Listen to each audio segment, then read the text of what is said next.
Hello, everyone. My name is Chris Powers, and I want to thank you for joining me on the Fort Podcast today.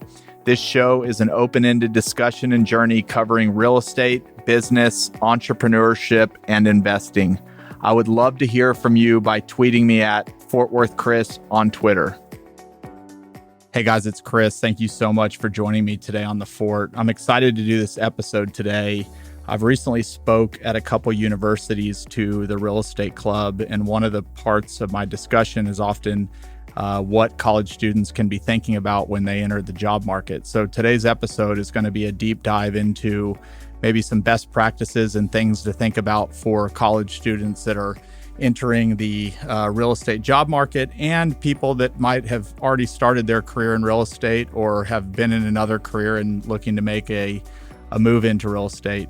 We cover a lot today. We cover kind of the three things that I think are important for somebody to know before they start looking for a job. We cover how to get internships in college. We talk about the different segments of the industry. We talk about what being an analyst is like and what future jobs that could lead to.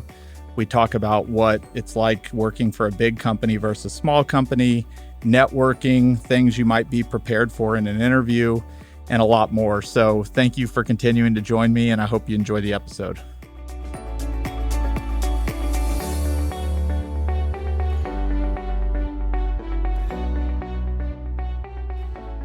Okay, so to get this started, and again, this is my opinion on things. This is how I see it. There's probably lots of other opinions, but I've tried to do my best job of synthesizing kind of my thoughts around things that college students should think about when they're entering the job market. So the first thing I would start with, which I think is important, and before I dive into this, I would just make a disclaimer. This idea that when you're in college, you should know what you want to do with the rest of your life, and that is the one time you get to make that decision is not true. Whatever decision you make and whatever this podcast gives you, ultimately you'll make a decision, but don't put so much pressure on yourself that it has to be the final decision of your life.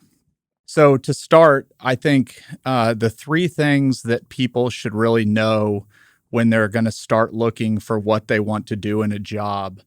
And when we have people that apply at Fort and kids out of college, and their answer when we ask them, well, people say, well, I want to be in real estate. Well, what you're about to find out is real estate is a broad phrase that means a lot of things. And for people that are already in the industry, it means a lot. So when we hear people say, well, I just want to be in real estate and I'll do anything, I just want a job, I'll work in any department, we really don't look to hire those type of people. We want to hire people that are more focused. And so there's three things that I think could make you more focused. One is picking the right asset class that you want to work in. So when I think about real estate, I think about it kind of in three kind of buckets. There's an asset class that you can work in. What market or sub-market do you want to work in, which could impact which asset class you're working on? And then what line of work within that market and in that asset class do you want to do? So again, you don't have to, know the exact answer coming out of college, but if you put a lot of your thinking into these three things and trying to come up with an answer or a couple of different options, it'll really help you narrow down your focus and provide you a pathway of where to put your attention when you're looking for a job. So the first thing we're going to pick is, what asset class do you want to be involved in? So I want to be in real estate. Well, great. There's lots of different types of real estate. What asset class?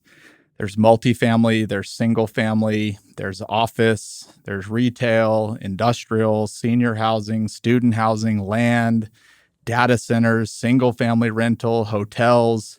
The list goes on. So narrowing down which asset class you want to be in is really important because they're all different.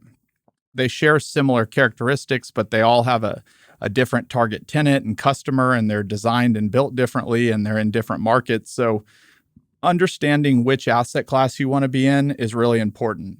Second, even within the asset class, if you just took kind of maybe multifamily, for example, I want to be in multifamily. Well, do you want to be in Class A multifamily development? Do you want to be buying Class B workforce housing type properties and doing value add? Do you want to do affordable housing? Do you want to do government housing, low income housing? Do you want to do it in the suburbs? Do you want to be in the urban core in major gateway cities building apartment towers? So even within picking multifamily, there's a lot that falls even under the multifamily category. So the more specific you can get, the more targeted your approach can be. After you've picked your asset class, the second thing you would look at is picking your market. So market can be as broad as maybe a state that you want to work in or a city that you want to work in. And then within a city, a submarket. Lots of these big cities have lots of different submarkets to do your job in. And then maybe the smallest market might even be, depending on the size and scale of what you're wanting to do, even just focusing on a particular neighborhood in a city. When I first got started, I was buying rental properties at TCU to lease to students. And my market that I became an expert in, my asset class was student housing. And the market that I was an expert in and was obsessed over was just the TCU neighborhood and all the surrounding properties. So you've picked an asset class and you've picked a market. And even within the market, I would tell you, if you want to build apartment towers, Class A apartment towers, but you want to do it in, Lubbock, Texas, you're probably not going to find a job there because they're not building apartment towers in Lubbock, Texas. So you would need to focus on maybe a New York or an LA or a Dallas or a Houston or a Chicago, some of these markets that build towers. So you got to match those up. The third, which I think is one of the most important parts, is picking a line of work. So again, I want to be in real estate. Okay, great. You've decided on an asset class. You've decided on a market. Now, what line of work do you want to be in? And when I say line of work, I mean, do you want to be in development? Do you want to be in construction? Do you want to be in finance? Do you want to be in brokerage? Do you want to be in asset management? Do you want to be in property management? And then the last industry, which is a recent industry that's developed over the last 7 years that I think is one of the most fascinating lines of work within real estate, is the Proptech technology and software that is going to drive real estate in the decade going forward. 7 years ago, it was not talked about. I still don't think it's talked about enough in colleges, but there is a booming Proptech industry out there where there's going to be a lot of opportunity. Not to go too much on Proptech, but even over the last 5 years, it's estimated that over $20 billion has been invested in companies that are working on software that impacts real estate. And I'll get into a little bit more on what falls into Proptech. So when you think about development, those are the people that are putting together projects and managing the design of a project, the building of a project, the leasing of a project. It's a very encompassing word. Construction, people that are on the job building these properties or redeveloping these properties. Finance is a big word. That you could be helping raise equity for people. You could be helping provide debt to people. There's a lot that falls in the finance world. Brokerage, where you are putting deals together and acting as an intermediary. Asset management, where you are working on the day-to-day business plans that owners have for their properties to create value. Property management, where you are helping maintain the property, working with tenants. And then Proptech, where you are working is either maybe an engineer that's building software, or maybe you're in sales helping sell the software. But those are kind of the bigger lines of work that I think of when I think of lines of work. And so understanding where you might fall in. And again, back to the beginning, is just because you pick one line of work doesn't necessarily mean you have to do that line of work forever. Several of these lines of work are complementary with each other, and getting good at one thing could lead to an avenue to get into another thing as you kind of grow throughout your career. And often what you see at some of the bigger companies is sometimes you'll find programs where you might go in knowing you want to be in development and that's what you signed up for, but over a couple year period, they might put you in different departments so you get a well-rounded experience of what's going on. There's a lot of different things that go into a project and lots of lines of work. When you think about, a lot of questions that came in, most everything I just described comes with a base salary, maybe some type of bonus when you're out of college. brokerage often is commission based. So often you might see brokerage shops offer, new brokers a draw, which is basically they will advance you money that's a loan from the companies so that you can live while you wait to get your deals going. But that is more of an eat what you kill. I would say there's more upside in brokerage at a younger age, but there's also more risk. So those are kind of how those jobs are compensated. That now that we've kind of listed the three kind of things, pick an asset class, pick a market, and pick a line of work, you might ask yourself, well, okay, but how do I decide which asset class, or how do I decide which market, or how do I decide which line of work? And, a lot of that's going to be personal preference and the research that you do. I would get to know, and again, with the internet today, there's infinite amount of resources for learning. There's YouTube, there's lots of ways to learn, but, learn about what data centers are or what multifamily is and all the different types of multifamily. Learn what falls into the office market. There's, creative office. There is now shared office. There's class A office. There's suburban office. There's companies like WeWork that are changing the office. So doing a deeper dive and again, finding, what things kind of pique your interest as it relates to an asset class. And again, a common theme throughout this episode will be just talk to people and find out about their experience. Picking one asset class, while you're going to learn a lot about it, there's a lot of the fundamentals of real estate you can learn in any asset class that are transferable to other asset classes. Not always the case. If you want to get into hotels, that's much more operational. It's almost like a business. But again, still very similar characteristics across the board. So, back to our original comment, just because you picked one thing and you realize after you get into it, maybe it's not your favorite asset class, there's still a ton you'll learn doing that'll be transferable if you look to move asset classes down the road. Again, picking a market, you kind of got to match up your asset class with your market, make sure that, what you want to do actually exists in that market. You wouldn't, again, want to go do high-rise condo development.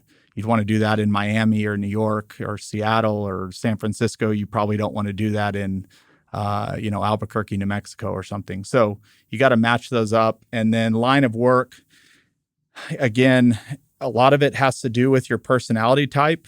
If you are by nature quiet and you like to follow a really strict process and you're very detailed, you might not want to go be a broker that are typically more sales oriented, outgoing, extroverts, trying to put deals together. You might look at something more in, finance or asset management.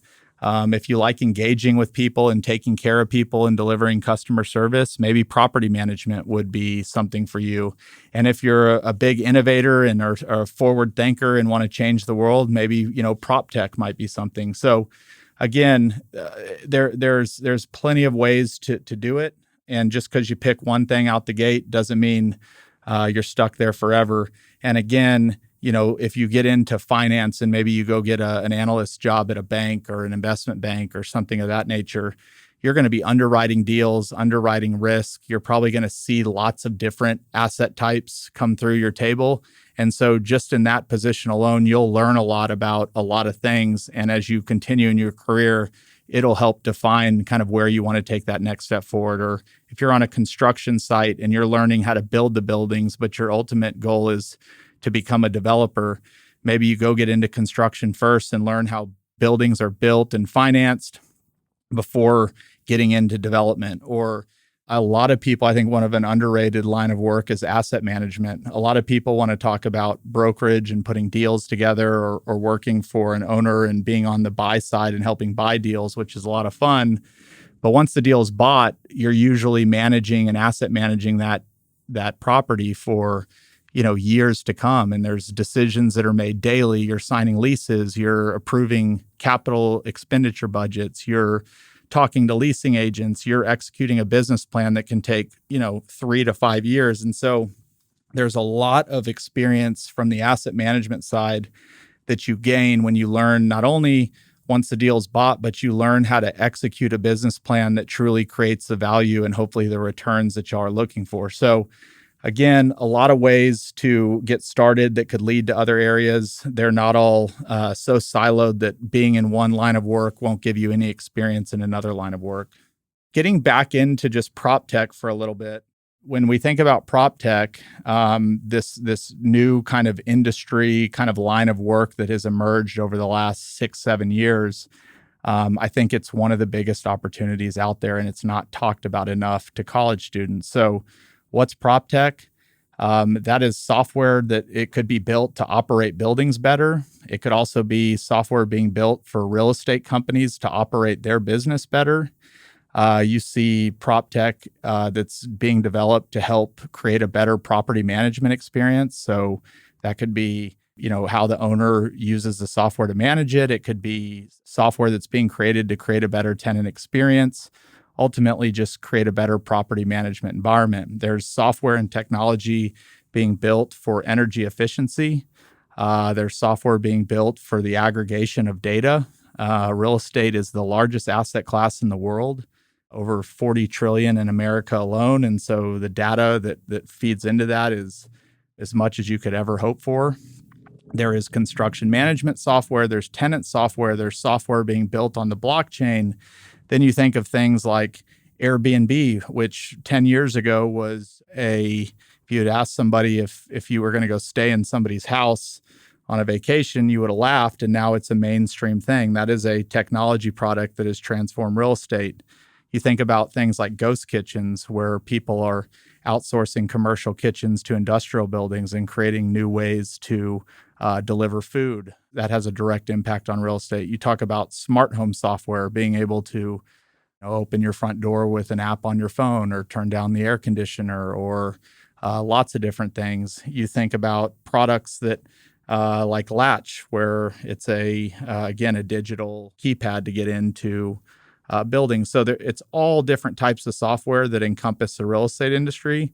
And, one of my bits of information on maybe how to explore that more is, one, just research prop tech, but you can go to some of the big VC firms out there that are focused on prop tech. Fifth Wall and Metaprop come to mind. Go to their website, look at their portfolio pages. They've all invested in hundreds of these prop tech companies. Click on those companies, go look at their job boards, research them. And if you're interested in that line of work, it could be very, very rewarding. Fort Capital, our business, we've invested over $1 million over the last 2 years in building out software for our business.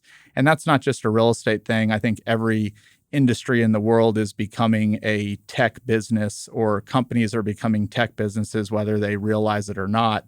And if they're not, that's probably going to have some long-term implications, which we'll get into later when we talk about what things you might analyze when you're looking at a company that you might want to join.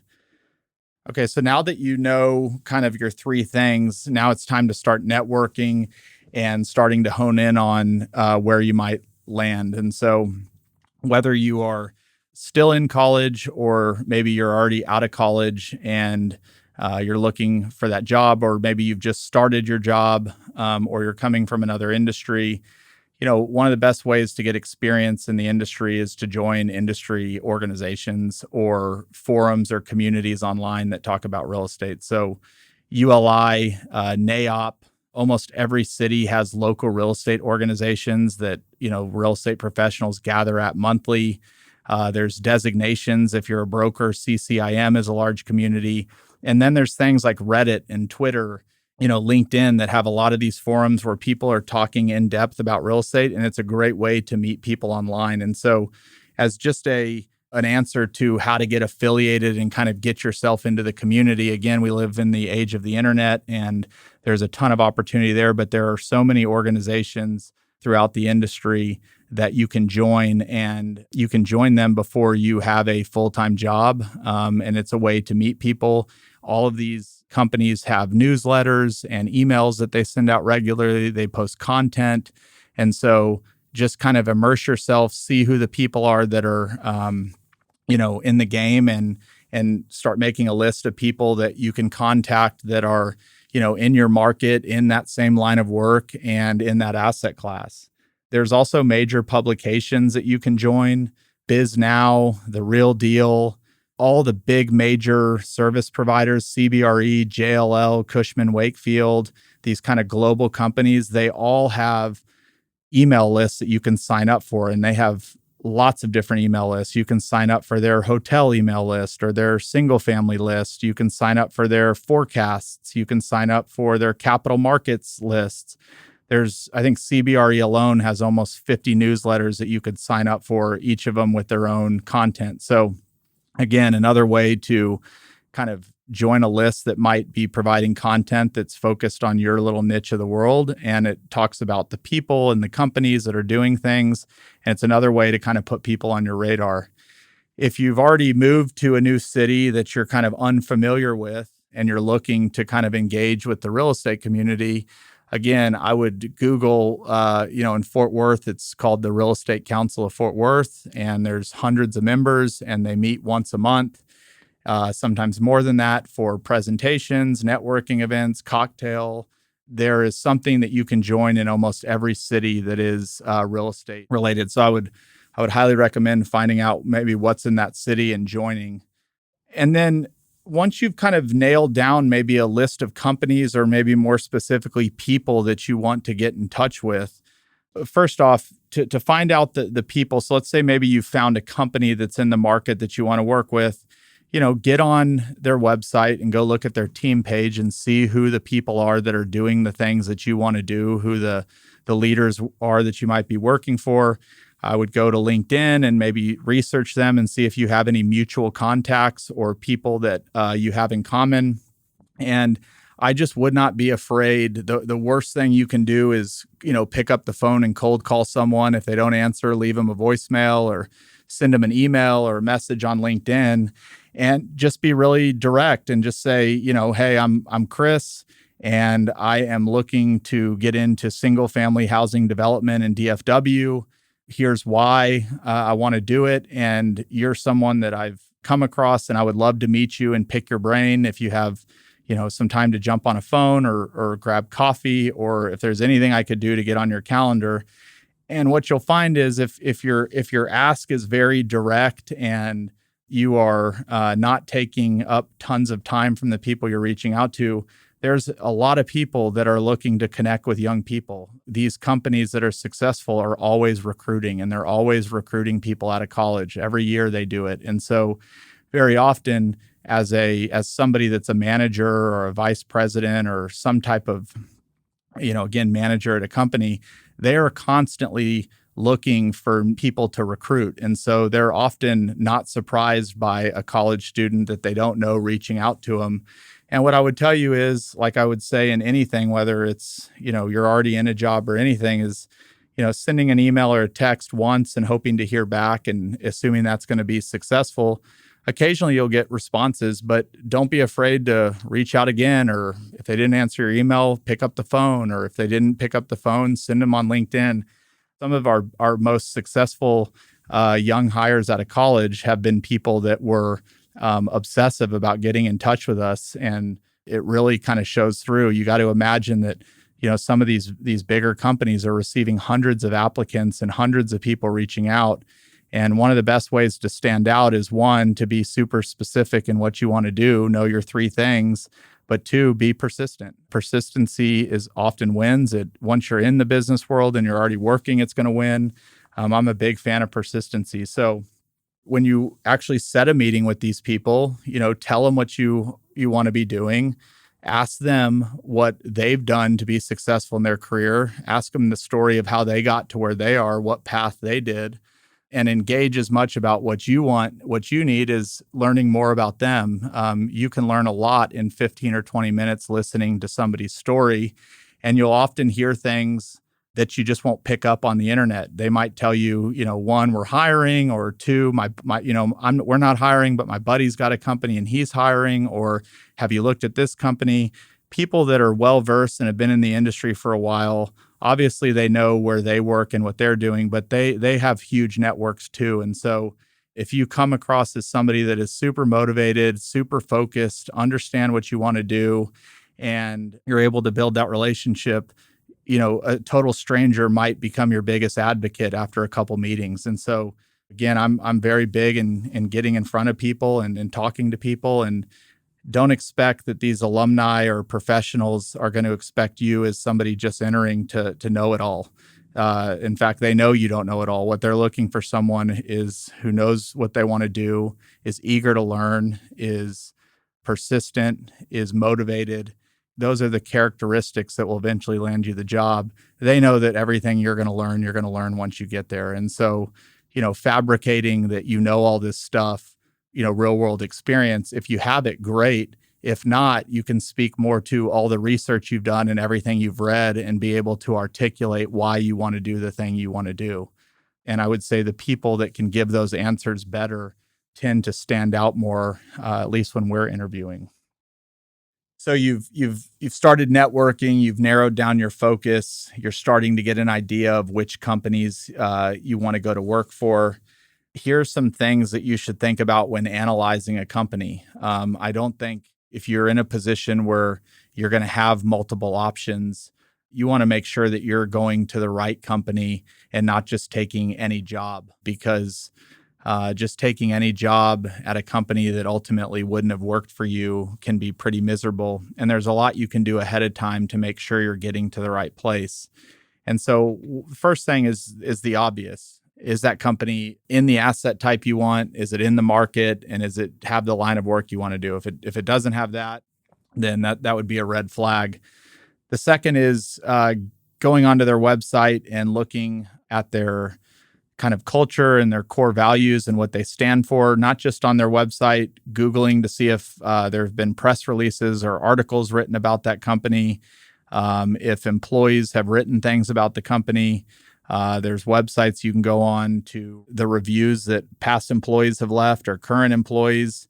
But getting a feel for who the company is, what their mission is, what their values are, what they care about, you want to align, because a company culture is real. It's, these are people that you're going to be interacting with, 8 hours a day, 5 days a week for years. You're going to see these people more than you're going to see your best friends. You're going to see them more than you see your family. And so you really want to make sure you're landing at a place that, aside from just the work itself, is a place that has people at it that you want to be at. And there is no right culture. Every company has its own culture. There's some that are similar, but they're all their own identity. They're made up of their own people. Cultures of companies that have been around for a long time have deeply embedded values and things that they do. And getting to know what those things are and seeing if they align with what you want to do is super important.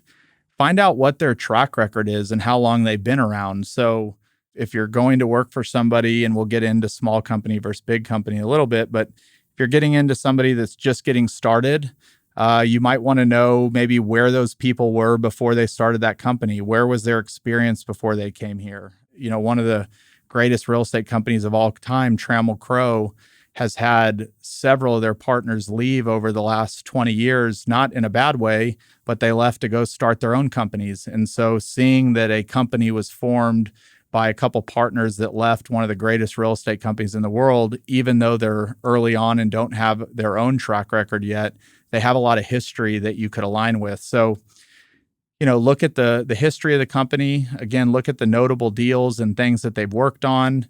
Look at the returns that they've posted. Just find out what this company's done for the years that it's been growing and around before you came around, and seeing if that's something you align with. I think one of the most important things, which again is not as often talked about as I think it should be, is find out how they're using technology.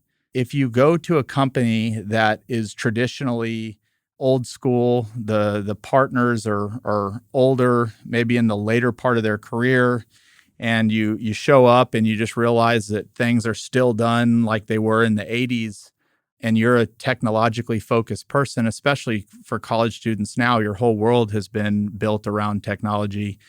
Find out what they're doing and how they're implementing it, if they're implementing it all. I would want to go work for a company that is technology focused, whether that's the operating software that they're focused on, or how they're using it to run their buildings, or create better tenant experiences, or create a better construction process. You'll learn a lot about a culture and how a company is operating through how they use technology. And again, I'm not saying that it's a total deal breaker, but even if you like a company for their values and their track record, but you see that they're just not willing to use technology or they're slow to adopt, that could be concerning, because I think in the world that we're headed in over the next decade, it's going to be ever more important for people to adopt, or their ability to hang around and maintain a strong company, profitable company, is going to continue to erode and get diminished. And so find out how they use technology. If you're in an interview with somebody, ask them. That'd be one of the questions that I would ask an employer, and try and get a good sense of that. The companies that are doing it and doing it well are the companies of the future, and the ones that I would want to align with.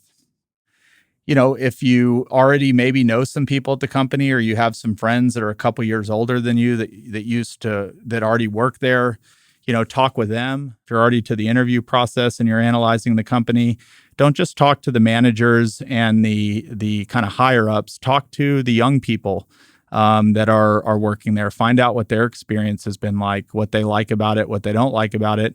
And even if you don't know somebody at that company, maybe you know somebody at another company that does something similar, that a young person that works there. Ask their experience. I would just continue to ask people that are in the environment that you'll be in what their experiences are. Is everything that I was told by my hiring manager, by a manager, is that really what's happening, or is that just what they say during the interview process? And so connect with the people when you're analyzing a company that are more your age group and level in the company, and you'll find out a lot. I don't want to be the person to say, everybody's different, everybody has different needs and different wants. And so I was asked, like, what are some red flags in employers? And all I would say is back to things like understanding their core values and their company culture. If they don't have one, or they run their office more like a dictatorship, and they run their office out of scaring people into doing good work instead of providing a path for them to excel and really treating their employees great, that's a red flag. And it's amazing how many big companies there are out there that don't have great cultures. And so a red flag to me would be a bad company culture. Another red flag, if you're really getting into the due diligence of things and you're Googling people, is maybe Google and see if there's any lawsuits or legal action going on. That's often something publicly available to see. And so you might find out that your dream company is in a huge lawsuit, and it could be catastrophic to the company. So you might do some research there. It's not a red flag, but again, if it's a brand new company, or something without a lot of track record and history to it, it's not a red flag, but it's a flag in the sense of you want to do more research on companies that don't have a lot of historical data than the ones that have a lot of historical data. So I would look for that. Again, maybe going on something like a review website to see what other past employees have said about it. I'm really hesitant to really push that, because I feel like as it relates to Glassdoor and Yelp and a lot of these review websites, you tend to get people that only go there to complain. You don't get as many people that say the positive things. So I have friends that have amazing companies that some of their reviews aren't great, but it's because the majority of people that review online are typically there to write something negative and something positive. That's just kind of the way of the world. So again, not saying don't check it. I would just be very careful with how you interpret what you read, because it's very often written from people that have been dissatisfied. We often get asked, is a master's degree important straight out of college, or would you rather see work experience out of college? I'm not the most educated person to answer that question. Again, different lines of work require different levels of experience. If you're getting into like accounting or finance, there might be some extra, levels that you can achieve through getting a master's. But I come from the camp that you are going to learn 10 times what you think you're going to learn the first 2 years of the job. And that is much more important to me than somebody coming in with an extra year of school that still doesn't have any real world experience. I think, you get more on the job from doing and learning things on the job than you do necessarily just staying in school an extra year. I would rather see somebody that has gone, worked for 2 to 4 years, kind of gotten a lay of the land. Maybe they love what they're doing and they just want to go get a master's certificate to get better at that one thing. Or maybe they've realized that they want to make a move within the industry and that getting their master's degree will help make that move. But I think it's more impressive to see somebody that's gone back and done it after 2 to 4 years of experience than someone that did it before they got any real world experience. And often I would tell you people, again, maybe this is just in my network, but people that think they're going to go get a master's degree after working for 2 to 4 years, if they really love what they're doing and they've started to really gain momentum, you often find they never end up going back to get a master's program. They just continue on. And so, again, I don't think we would hire somebody out of college unless it was for a very specific thing. If I had two candidates and one had a master's degree and one didn't, I don't know if that would be the deciding factor, but I think it might be if somebody was applying for a job that had already been in the real world for 2 to 4 years and was coming in with a master's degree and had a really good kind of articulation for why they left the work environment to go back to school to get that degree and what that was going to do for their career. It would probably make more sense to me to analyze that deeper at that point than just straight out of college. So the next thing we'll cover is maybe things to be prepared for in an interview situation. So maybe you found what you want to do, you started networking, and you have started to set up some interviews with employers. One, again, restating, nobody, especially if you're coming out of college, should be expecting you to have come in with all this real world experience. You want to be truthful and honest with what you know, but be really focused on why you want to do the things you're doing, why you think that single family housing development has a great future, why it attracted you in the first place. Understand the different parts about single family housing development, but just be able to talk more to why you've been gravitated towards and not as focused on trying to convince somebody that you have all this, real world experience. Again, the why is really important. So another question, what are things that catch our attention when we're considering a new hire out of college?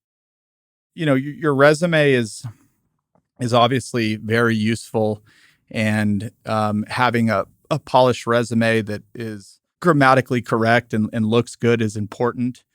Where you went to college and your grades is good. But for me, and I think for a lot of people, a lot of that is great, but who somebody is going to be in the work world and who someone is going to be once they start working can often be different than just what they did in college. I know a lot of people that barely made it through college that are some of the most successful people I know. And then I know people that were, straight A students, and they're also successful, but it was predicated on different things, not just because they were a straight A student. I think, straight A students, there's obviously something to them. They're hard workers, they're smart.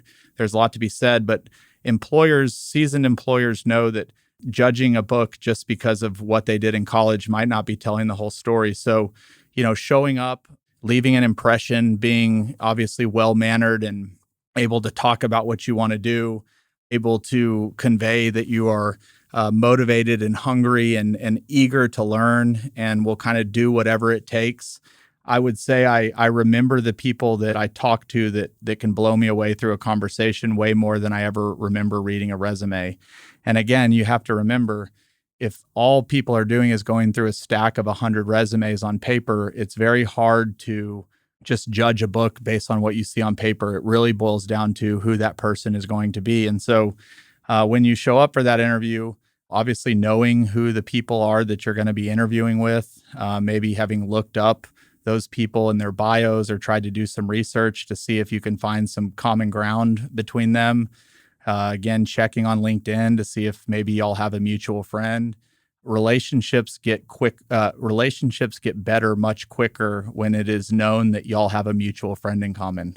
If you already know that going in, maybe you call that mutual friend in common and ask them, I'm about to go interview with this person. What do you know? Can you tell me something? But showing up really prepared, knowing the company that you're going to work for, knowing what they do, maybe looking at some of their notable projects and, reading about them. It's amazing to me how many people we interview that come in to interview at Fort Capital, and the extent of their research is that we are a real estate firm in Fort Worth. But when you start asking them more about why they're attracted to our company, they don't really have a great answer. It's not an absolute deal breaker, but it's concerning when somebody that's so motivated to want to come work for you has done zero research on what you do and who you are and your core values and why they should come reach for you. So doing more research heading into interviews, understanding the people you're going to be talking to, what they do, finding common ground is always important and highly recommended. To add to that, I would just say people that ask really great questions stand out. And so if you've done your research on somebody, you typically get to the point of the interview where the employer will ask you, do you have any questions for us? And another way to stand out is to have created some thoughtful questions to ask them. Show that you've done your research and ask something that you could only ask if you had done the research. It really stands out to employers. It shows that you're curious. It shows that you are interested. And I think employers are blown away when the questions that they get back are really thoughtful. There's times where college students will ask me questions about our business that, one, I'm just so surprised that they even knew to ask it. And two, it really makes me think. So go in not only being ready to answer questions, but be willing to ask the employer that you're going to work for questions about them and their business. I'll say it again just one more time. Just applying for a job and sending a resume in online and sitting back and waiting, your odds of getting the job are much less. You have to be proactive. And that goes back to doing research on the people in the company and continuing to connect the dots to find some common ground that can help you stand out from the people around you, sending follow-up emails, calling, sending messages on LinkedIn, emailing, seeing if they're on Twitter and sending them a direct message. You would be surprised. It's easy for a resume to come in and just sit in the database. It's harder to ignore when you're hearing that person not only send in a resume, but try and contact you multiple different ways. And again, if companies are hiring and have open positions, then they are actively seeking to engage with people applying. If you're trying to go somewhere that maybe doesn't have a job opening, and you're just trying to find your way in the door, that's even more important to find out who the people are in the company that you need to talk with and being really prepared when you show up to talk to them. Okay, the next thing we'll talk about is kind of big company versus small company. Which should you join? I think a lot of that has to do with your personality type. A lot of it is going to have to do with what you're looking to do in the real estate world.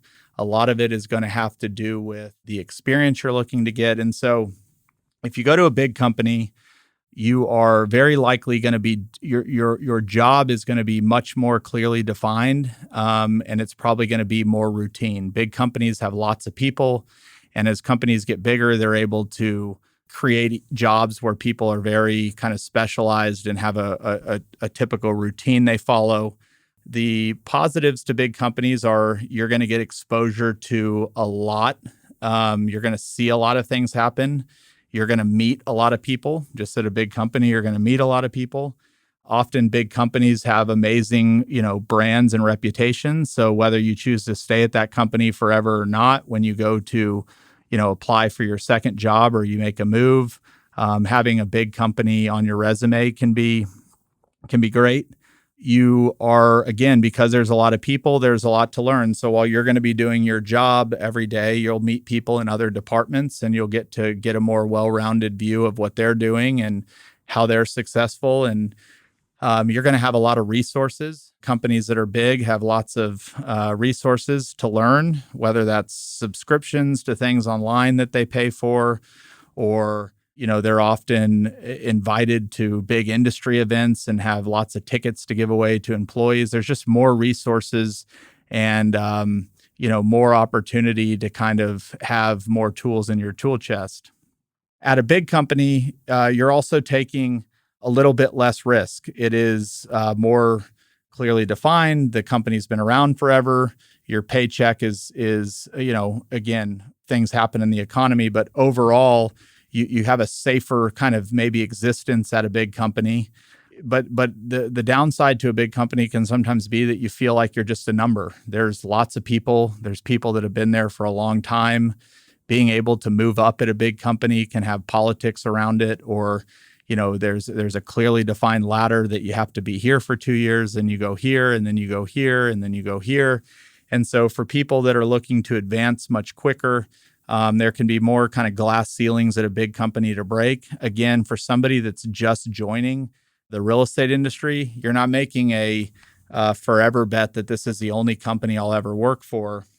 You're really looking for, what am I going to get out of that first 2 to 3 years of experience? And so there's a lot of advantages to being at big companies. There's a ton of, deep institutional knowledge and way of doing things that have made that company big and successful that you'll learn.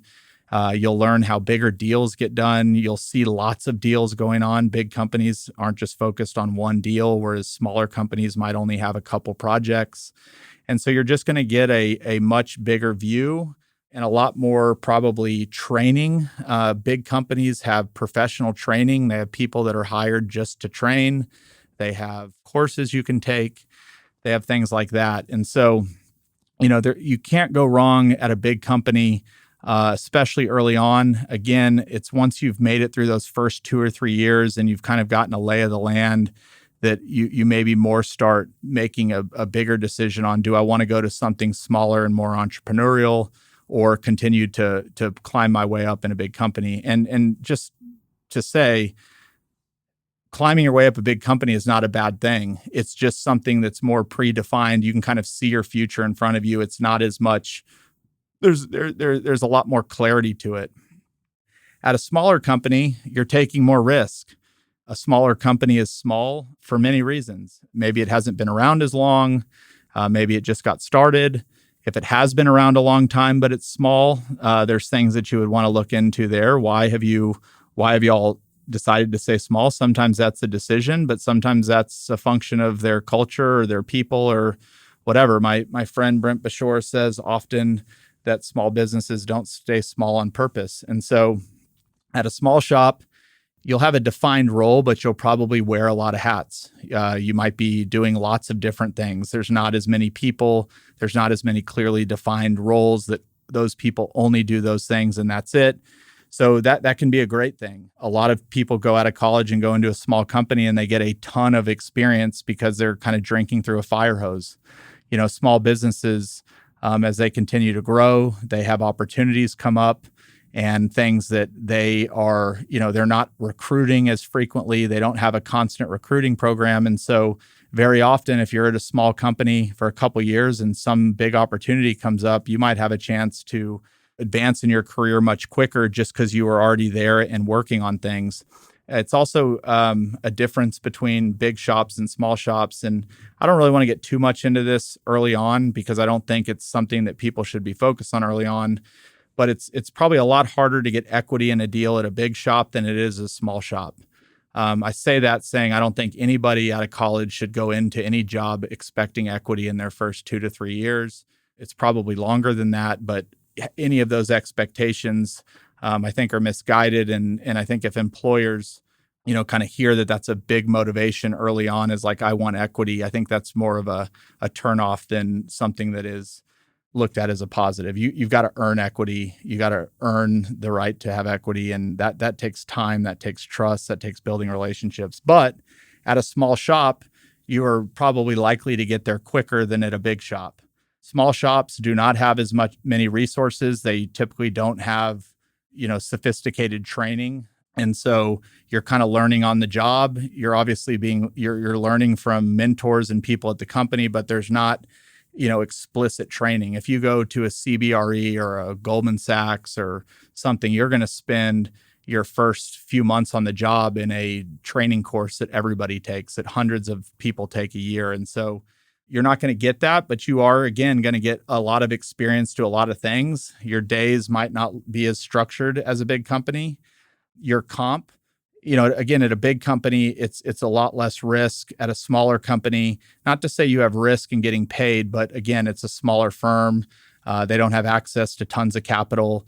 And so there's more risk that a small firm will, either be successful and it could be great, or a small firm could go out of business. That's just the nature of small business. So, and then resources, again, smaller companies don't have all the finances in the world. So having all these different resources that you would have at a big company won't be there. But that is all made up for in the ability to do a lot, see a lot, drink through a fire hose. You will learn an incredible amount. You'll learn more about almost an entrepreneurship mindset at a small company. There's tons of advantages, and there's opportunity at small companies, even for someone just out of college, to make positive change and positive impact. At big companies, they have their processes that they've been doing things the right way, and they have committees that help make change. And if you want to make a change, it's got to go through a committee, and then da da da da da. At small companies, change can happen much quicker. It's easier to show your value and your upside at a small company. Again, there's not as many people there. There's not all this structure and formal processes.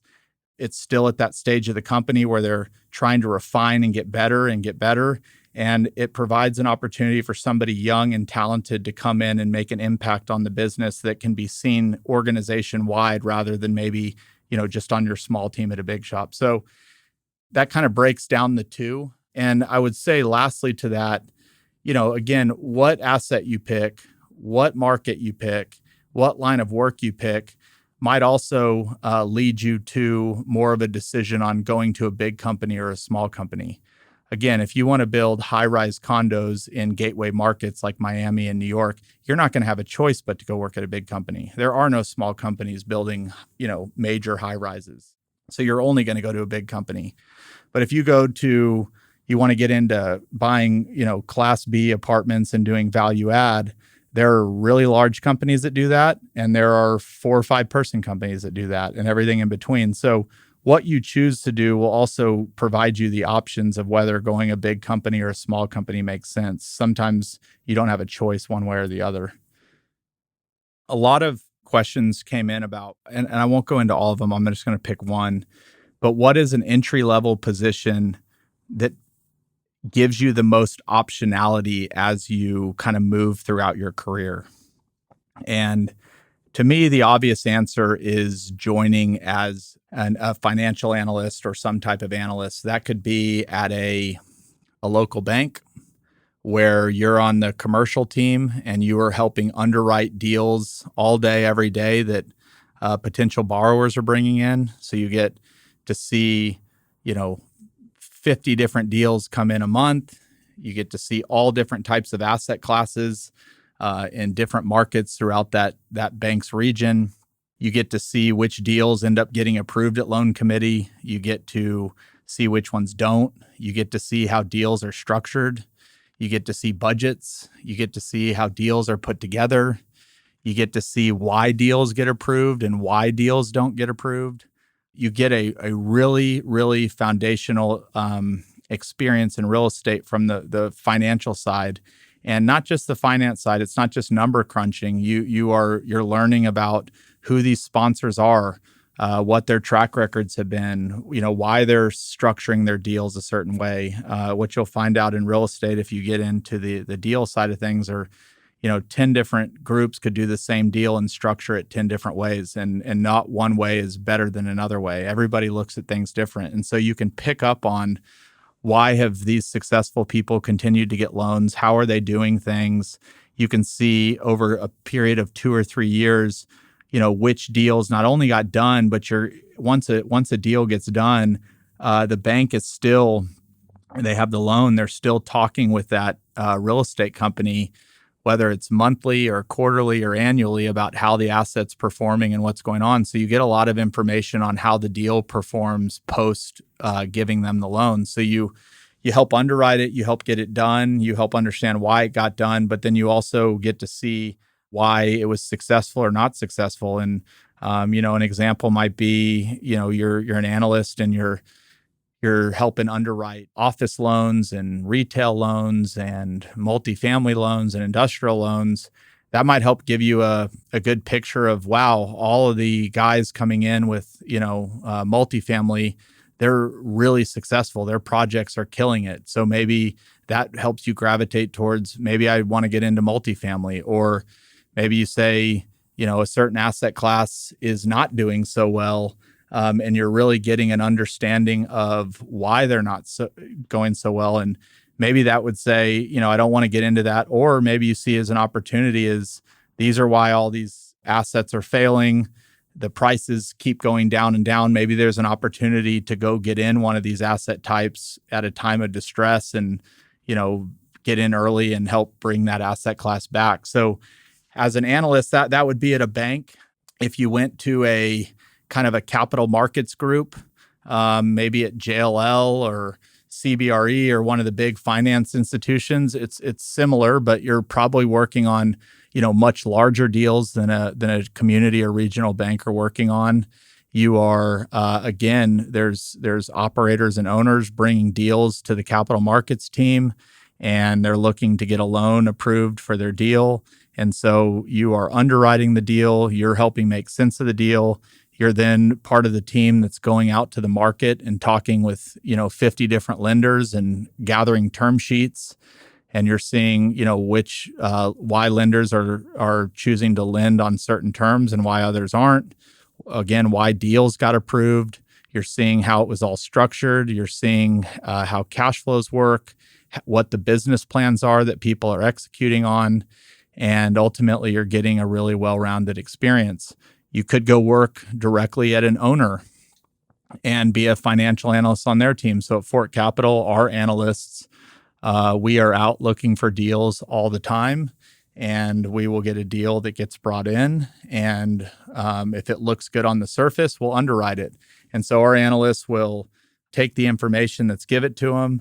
They will underwrite and put into models, whether it's Argus or Excel, how we expect the property to work. They'll gather market research and due diligence. If we have certain questions on a deal that we get answered, the analysts will go find those answers for us. They're getting to regularly work with the deal teams. And they're getting to see why we're choosing to do some deals versus others. And then for analysts that are on our asset management team, they're working with our asset management team to analyze the data that's coming in, monthly from the properties that we already own. And they're helping us make decisions after looking at data on, whether we should raise our rental rates or whether we should do a capital TI project, or, a lot flows down to the analysts. In any analyst's position, it's a lot of drinking through a fire hose. It's a lot of work. Any company that's busy is seeing lots of deals come through. Often you're working on, at an owner, 1% of the deals that you're working on might actually get done. But it's important to know why deals get done, but it's really important to know why deals don't get done. And so I think as a financial analyst, whether you go to an owner, a regional bank, an investment bank, a capital markets team, you are going to learn a ton about how deals are getting done, how they're underwritten, and that gives you a lot of optionality when you grow out of the analyst position and you're looking for what to do next.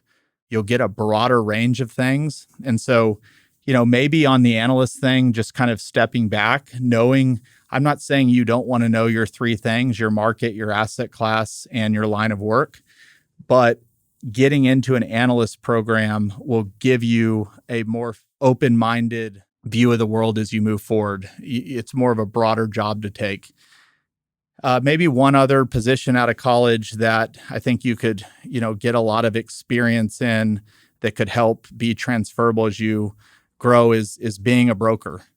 Brokers, again, are often, the way they're compensated is you eat what you kill. And so the financial risk to a company to hire a junior broker is less. At the same time, you are out there learning what is making deals happen. So you're an intermediary in a deal. So early on as a broker, you're probably going to be either, whether you're by yourself or you've joined a brokerage team, you're meeting with potential sellers, you're meeting with potential buyers, you're constantly learning why sellers are selling, why buyers are buying, while something is under contract, you're getting a view of, it's just because something goes under contract doesn't mean it's going to close. There's often, 60 to 90 days before closing, and there's, you hope that it's just a smooth transaction. But if you've been in the business long enough, there's always something that comes up. So you see why deals ultimately fall apart. You see why deals get better. You see what buyers do during due diligence to get their deals done. You are talking to sellers and helping provide information from the seller to the buyer. There's just a lot to be learned as an intermediary. And I think knowing what buyers need to get a deal done and knowing what sellers need to get a deal done, and then knowing how it all works once you've married a buyer with a seller is very transferable to if you want to own your own business one day, or you want to be working on deals and on the owner side, you can get a very well-rounded experience as a broker, seeing how a transaction takes place. There's a lot to be learned there, and it can be very lucrative. I know people that have joined as brokers right out of college that make six figures relatively quickly. Again, they're taking the risk. They don't have a guaranteed paycheck, but it's probably in the short term a more lucrative position for the jobs that are successful. And to piggyback off of all that, as I'm talking about comp, I would just encourage anybody, we live in a fast-paced world. The desire to achieve and the resources that people have now to move along quicker in their career, before the internet, people could only really learn on the job. Now you have the internet and you have YouTube and you have all these learning sources. You can be learning so much quicker than somebody 30 years ago could learn. And so I would encourage anybody that's entering to give your first 2 or 3 years not as much focused on how much money am I going to make, but more how much at this company am I going to learn, and how, if I come out of here in 3 years, how well-rounded of experience and how much am I going to know? Because at the beginning of a career, you're really just focused on learning, building a network, meeting people, finding out what you like, what you don't like. The money is to be made for those that stay focused, continue to move forward, and don't get so bogged down in their first couple of years with, how much money they're making, but focus more on how much they're going to learn. Because I would tell you, there's people that, maybe make a little more money in their first 3 years, but don't learn a whole lot. And there's people that maybe make a little less money their first 3 years, but learn a ton. And when they're looking to make the next move in their career, their earning opportunities are exponentially greater than somebody that just focused on making money early on versus somebody that focused on really perfecting their craft, really getting good. And so give yourself a couple years of just focused on learning and drinking through a fire hose, and let the money come to you. If you get really good at what you do and you become a leader in your craft, the money will follow you. If you're somebody that is always focused on the dollar first and the work second, you will have a huge roadblock in your career. I'll just title this section just kind of other things to be thinking about, things that maybe aren't as obvious, but a lot's talked about, what can I do during college? Maybe you're not already out of college or you're not leaving. What can I be doing in college? I would highly recommend getting any internship you can and following the same process for understanding where you want to get your internship. I would say it's probably a little less lax. You don't have to know the three. It helps if you do, but when you're getting an internship and you're already in a city with a college, you're kind of limited to what's around you. And so just getting in an environment, if you can even get, at least get the right asset class and maybe the right line of work, or just the right asset class, getting an internship, seeing how companies operate. It's a lot different in a business world than it is in the college world and how the world works. And so I would just highly recommend really focusing on getting an internship. There's a lot that you can learn throughout college that will be helpful. I would also recommend taking Argus courses and getting trained in Argus. That's a real estate modeling software. You can go on YouTube and learn how to do models in Excel. There's plenty of ways to learn how to underwrite a deal and how to present a deal to investors. There's so many free content sources online where you can be learning. I would highly recommend anybody to get a real estate license. Whether you ever use it or not, there's a lot of education in getting the license, and it looks good on your resume when you go to apply for a job. Things like going down to City Hall once a month where they host zoning cases and platting meetings and things that developers are working on in the city. You can go sit at the audience at a zoning commission, or you can go online. Most cities have a public TV directory where you can go watch old zoning cases. You can learn a ton about development and construction just by watching people present their projects during zoning. Again, there's tons of content online that I would continue to look at. And lastly, one of the most obvious things that I don't think is talked about enough, and I wouldn't even call it a hack, it just seems obvious to me, is get in your car and drive around the city and just take notes of things that are interesting to you. If you see a development going on, write it down and go Google what's going on there and look at the company that's doing it. Or, if you're like me, maybe walk on the job site and just ask if you can talk to somebody and tell them what they're doing. Driving around the city and actually seeing, real estate is real. You can feel it, you can see it, you can touch it. Go to your favorite area of the city that's developing. Maybe it's something that's emerging as this new cool district. Go talk to a restaurant owner about why they decided to move their restaurant into that district.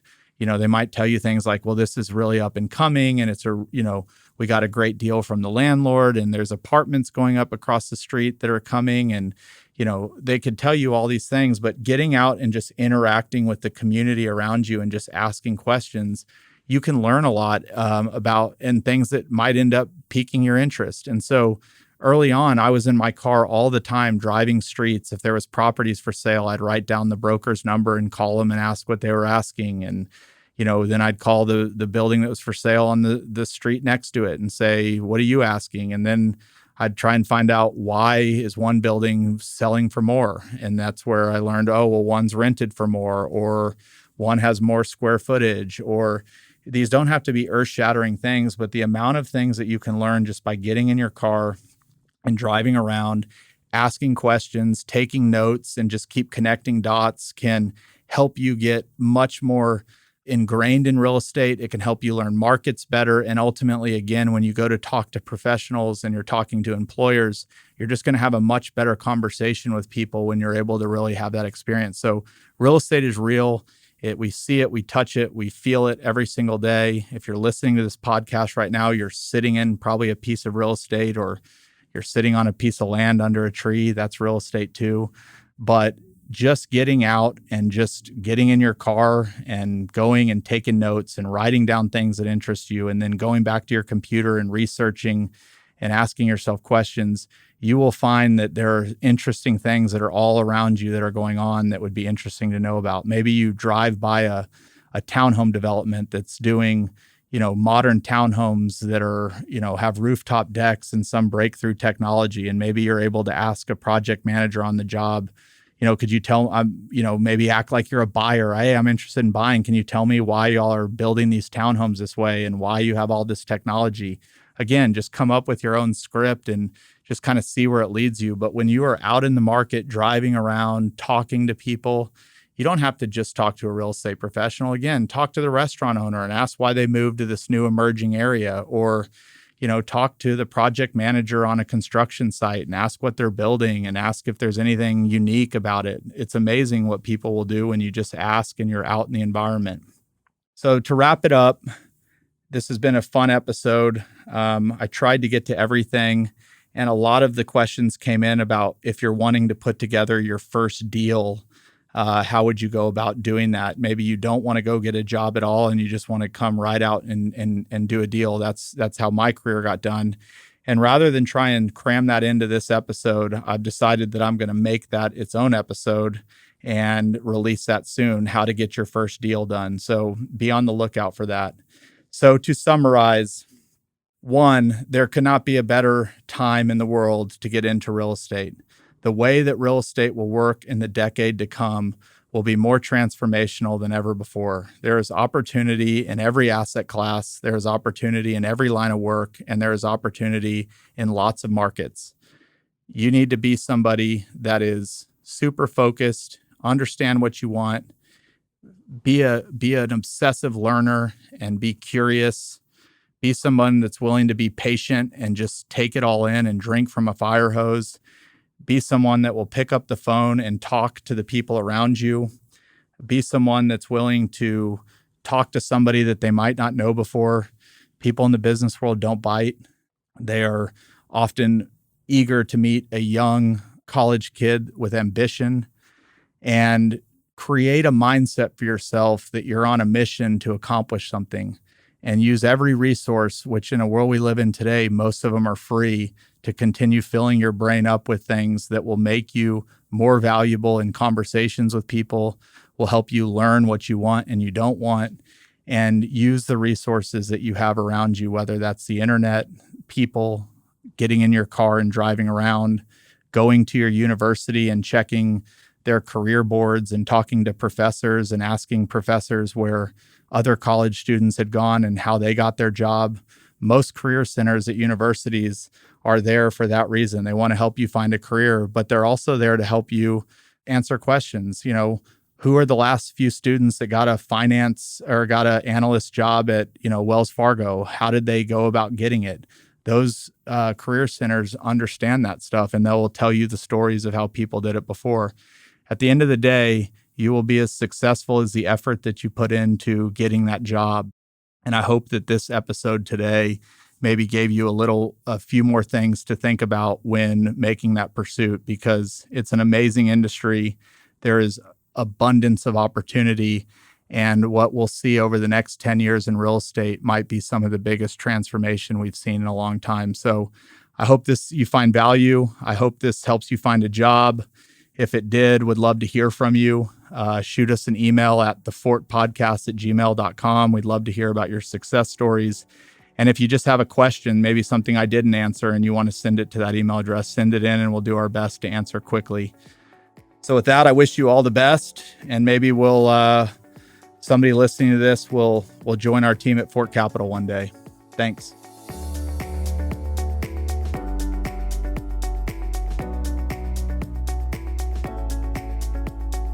Hey everyone, it's Chris here again. Thank you so much for joining me on this journey. If you enjoyed the show, please subscribe to us on Apple Podcasts, leave a 5-star rating, or write a quick review.